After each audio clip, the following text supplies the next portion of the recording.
जिन लोगों के घरों में धन, वैभव, लक्ष्मी और प्रतिष्ठा की कमी रहती है, उनके लिए आज बहुत महत्वपूर्ण बातें बताई जा रही हैं। ध्यान से सुनिएगा और इस संवाद को बीच में मत छोड़िए।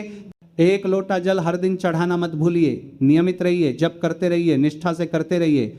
अगर लक्ष्मी आपके घर में नहीं टिक रही है तो कमल के पुष्प को पानी में डालकर शिव जी को अर्पित करें। जब तक बाजार में कमल मिलता रहे तब तक ये उपाय करते रहें। कोई बच्चा परीक्षा दे रहा हो या सीए जैसी कठिन पढ़ाई कर रहा हो और बार बार असफल हो रहा हो तो बेलपत्र की माला बनाकर श्री हनुमान जी को प्रदोष काल में अर्पित करें।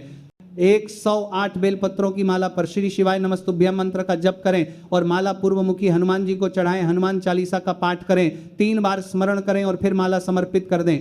ऐसा कोई परीक्षा नहीं होगी जिसमें असफलता मिले। प्रदोष काल में यह उपाय विशेष फलदायी होता है। कार्य सिद्धि के लिए आंकड़े की माला का विधान बताया गया है, जिसमें हर पत्ते पर सीताराम लिखा जाता है। केवल एक पत्ता खाली रहता है।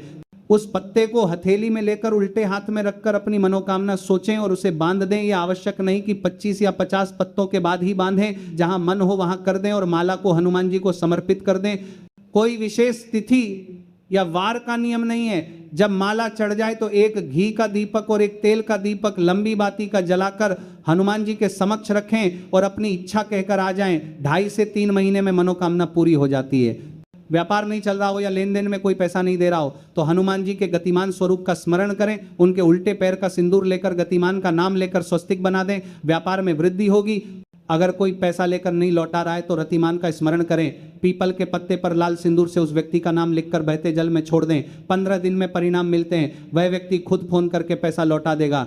अगर जीवन में कष्ट, दुख या बीमारी चल रही हो तो पंचमुखी हनुमान जी का स्मरण करें और स्कंद पुराण व शिव महापुराण में वर्णित मंत्र नमो हनुमते रुद्रावताराय सर्व शत्रु संहारणाय सर्व रोग हराय सर्व वशीकरणाय रामदूताय स्वाहा का 11 या 21 बार जप करें। काली तिल लेकर थोड़ा गाय का घी डालकर अग्नि प्रज्वलित करें और इस मंत्र के साथ अपनी मनोकामना कहकर छोड़ दें। 21 दिन में सुखद परिणाम मिलते हैं। यह शिव और हनुमान दोनों का एकत्व मंत्र है। मेरे भाइयों बहनों, कभी हिम्मत मत हारिए। खुद पर और महादेव पर विश्वास रखिए। भगवान शिव ने माता सती को भी यही कहा था कि केवल जान पहचान पर मत जाओ, समझने वाले खोजो। क्योंकि पहचान वाले तो बहुत होते हैं लेकिन समझने वाले कम। जीवन में किसी को उधार देने से पहले 100 बार सोचिए कि वह व्यक्ति योग्य है या नहीं।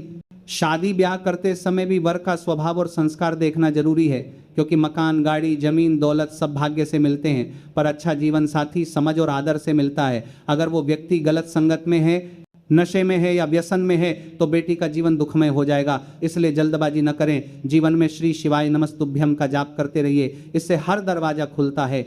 अगर जीवन में बहुत दुख चल रहा हो तो एक बेलपत्र उल्टे हाथ में लीजिए, सीधे हाथ से उस पर हाथ रखकर नंदीश्वर महादेव का स्मरण कीजिए। 7 बार श्री शिवाय नमस्तुभ्यम बोलिए और बेलपत्र को नंदी के सींगों के पीछे वाले उभरे भाग पर चढ़ा दीजिए। बेलपत्र की टहनी पूंछ की ओर और पत्ते का भाग मुख की ओर होना चाहिए। ऐसा करने से जीवन के कष्ट धीरे धीरे समाप्त होने लगते हैं। नंदीश्वर महादेव का स्मरण करने से दुख मिटने लगते हैं। शिव जी स्वयं भक्त का हाथ थाम लेते हैं। शिव पुराण में वर्णन है कि माता पार्वती को शिव जी की प्राप्ति भी नंदी की कृपा से हुई। बाल्यकाल में जब वे शिव की आराधना करती थी तब भगवान वृषभ का रूप धरकर आते और पार्वती के मन की बातें सुनते। इसलिए जब भी दुख आए तो नंदी का स्मरण करें, बेलपत्र चढ़ाएं, प्रदोष के दिन उपासना करें, पंचमुखी हनुमान का नाम लें, स्कंद पुराण के इस महान मंत्र का जाप करें और श्रद्धा से अपने दुख शिव चरणों में समर्पित कर दें। शीघ्र ही जीवन में आनंद और शांति का प्रकाश फैलने लगता है। हर हर महादेव, जय श्री महाकाल। तो देखिए, अगर आपके घर में धन की कमी है, लक्ष्मी नहीं टिक रही है, या आप बहुत ज़्यादा परेशान हो गए हो तो, या फिर आपकी नौकरी नहीं लग रही है तो आप इस उपाय को करें। गुरुजी ने कहा है कि अगर किसी के घर में लक्ष्मी, आपके घर में लक्ष्मी नहीं टिक रही है तो आप कमल के पुष्प को पानी में डालकर भोलेनाथ को समर्पित करें। आपको जितने दिन तक कमल के पुष्प मिल सकते हैं तब तक आप कमल के पुष्प को लाएं और भोलेनाथ को समर्पित करें। अगर आपकी नौकरी नहीं लग रही है या फिर परीक्षा में पास नहीं हो रहे हो तो आप बेलपत्र की माला बनाएं। ये बेलपत्र की माला आपको 108 बेलपत्र लेना है। इसकी माला बनाकर आप पूर्वमुखी हनुमान जी को चढ़ाएं। हनुमान जी को माला चढ़ाते वक्त हनुमान चालीसा का पाठ करें। 3 बार पहले हनुमान चालीसा का पाठ करें, फिर आप माला समर्पित करें। इस उपाय को आप प्रदोष काल में करें। इस उपाय में आप कभी भी, इस उपाय में आप मतलब माला को कभी भी चढ़ा सकते हैं। ऐसा कोई दिन निश्चित नहीं, किसी भी दिन आपको जब समय मिले उस दिन जाकर आप इस माला को आप पहना सकते हो। माला पहनाने के बाद में घी का दिया जलाए, एक तेल का दिया लगा दे वहां पर, और ये दिया आपको लंबी बत्ती वाला रखना है।